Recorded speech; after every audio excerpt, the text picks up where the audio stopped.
এটা ছিল এপ্রিল মাসের একটা সাদামাটা বিকেল। হঠাৎ করেই রাশিয়ার রহস্যময় কামচাটকা উপত্যকার একটা প্রত্যন্ত গ্রামে গুজব ছড়িয়ে পড়ে। উপকূলের দিকে কিছু অস্বাভাবিক প্রাণীর উপস্থিতি ঘটেছে, যেটা দেখে গ্রামবাসীরা সবাই অবাক হয়ে গিয়েছিল। মূলত এটা ছিল একটা দৈত্যাকার হিংস্র মেরু ভাল্লুক। এমন ভয়ঙ্কর ভাল্লুক স্থানীয়দের মধ্যে আগে কেউ কখনো দেখেনি। কিন্তু এখন প্রশ্ন হলো, এই ভাল্লুকটা সেখানে কিভাবে গেল? কারণ সাধারণত এই প্রাণীগুলো শত শত কিলোমিটার দূরে আর্কটিক বরফীয় অঞ্চলে বাস করে। আসলে এর পেছনে একটা গল্প আছে। সত্যি বলতে গল্পটা খুবই ইন্টারেস্টিং। আজকের ভিডিওতে সেই চমৎকার গল্পটাই আপনাদেরকে বলতে যাচ্ছি। তো চলুন শুরু করা যাক। হঠাৎ একদিন যখন এই ভাল্লুকটা খাবার খুঁজছিল, তখন বরফের একটা অংশ ভেঙে দূরে সরে যেতে থাকে। আবারও বলছি, গল্পটা কিন্তু খুবই আকর্ষণীয় ছিল। তো যাই হোক, ভাল্লুকটা সম্ভবত তার আগের জায়গায় ফিরে যাওয়ার অনেক চেষ্টা করছিল, কিন্তু তার সমস্ত চেষ্টাই বৃথা যায়। কারণ তখন তার পাশে ছিল শুধু বরফ আর অফুরন্ত পানি। আর এভাবেই হয়ে যায় তার জীবনের একটা অ্যাডভেঞ্চারের শুরু।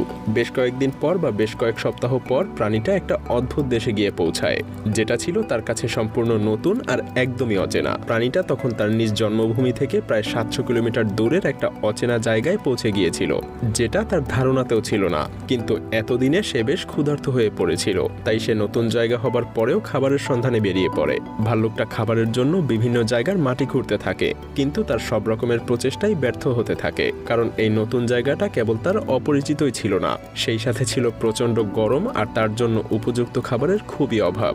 ভাল্লুকটা প্রথমে চারপাশ ঘুরে দেখলেও গ্রামটাতে ঢোকার সাহস পাচ্ছিল না, যদিও সে দূর থেকে গ্রামের মানুষদের কোলাহল ঠিকই শুনতে পাচ্ছিল। সাধারণত ভাল্লুকেরা মানুষের বসতবাড়ি থেকে দূরে থাকে, কিন্তু এই ভাল্লুকটা ছিল ক্ষুধার্ত আর খুবই ক্লান্ত। তাই বাধ্য হয়েই তাকে গ্রামের দিকে পা বাড়াতে হয়। গ্রামে ঢুকেই সে একটা বিল্ডিং দেখতে পায়। দূর থেকে এটা দেখে সে বেশ আকৃষ্ট হচ্ছিল, আর তাই সে বিল্ডিংটার দিকেই হাঁটতে থাকে। আসলে এটা ছিল সেই গ্রামের একটা ছোট্ট থানা। ভাল্লুকটা সেখানে গিয়ে গেটের কাছেই শুয়ে পড়ে। তার ক্লান্ত দুর্বল শরীর আর দীর্ঘযাত্রায় ক্লান্ত মুখ তুলে সে সাহায্যের জন্য প্রহর গুনতে থাকে। তবে স্থানীয় পুলিশদের নজরে এই দৃশ্য দেখা দিতে খুব একটা সময় লাগেনি। দুজন অফিসার প্রাণীটাকে ভালোভাবে দেখার জন্য বেরিয়ে আসে। ভাল্লুকটার গায়ে ছিল সাদা পশম আর বড় বড় নখ। স্বাভাবিকভাবেই এটা তার কাছে আসতে বেশ ভয় পাচ্ছিল। তারপরেও পুলিশ সতর্কতার সাথে প্রাণীটার দিকে এগিয়ে আসে, যাতে এটা কোনো রকম ভয় না পায়, আর ভয় পেয়ে তাদের যেন কোনো রকম আক্রমণ না করে বসে। অবশেষে অফিসাররা বুঝতে পারে প্রাণীটা আসলে কি ছিল। গরমের দেশে শীতল বরফীয় অঞ্চলের মেরু ভাল্লুক দেখে সবাই বেশ হতবাক হয়ে যায়। তারা ভেবেই পাচ্ছিল না যে এই মেরু ভাল্লুক তাদের এই ছোট্ট গ্রামে কিভাবে আসলো। তারা এটা ধারণা করেছিল যে প্রাণীটার সাথে হয়তোবা খারাপ কিছু ঘটেছে, আর তাই ভাল্লুকটা তার নিজের দেশ ছেড়ে অন্য দেশে পাড়ি জমিয়েছে। তারা ভালোভাবে লক্ষ্য করে দেখে ভাল্লুকটার সামনের পায়ে একটা ক্ষত আছে, যেটাকে ভাল্লুকটা নিজের শরীর দিয়ে চাপা দিয়ে শুয়েছিল। অফিসাররা ভাল্লুকটার এই কষ্ট দেখে বেশ দুঃখ প্রকাশ করে, আর ভাল্লুকটাকে যেভাবেই হোক সাহায্য করার সিদ্ধান্ত নেয়। সেজন্য তারা খুবই দ্রুত স্থানীয় বন্যপ্রাণী অধিদপ্তরের সাথে যোগাযোগ করে।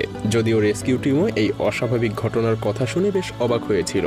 তারা খুবই দ্রুত ভাল্লুকটার কাছে চলে আসে।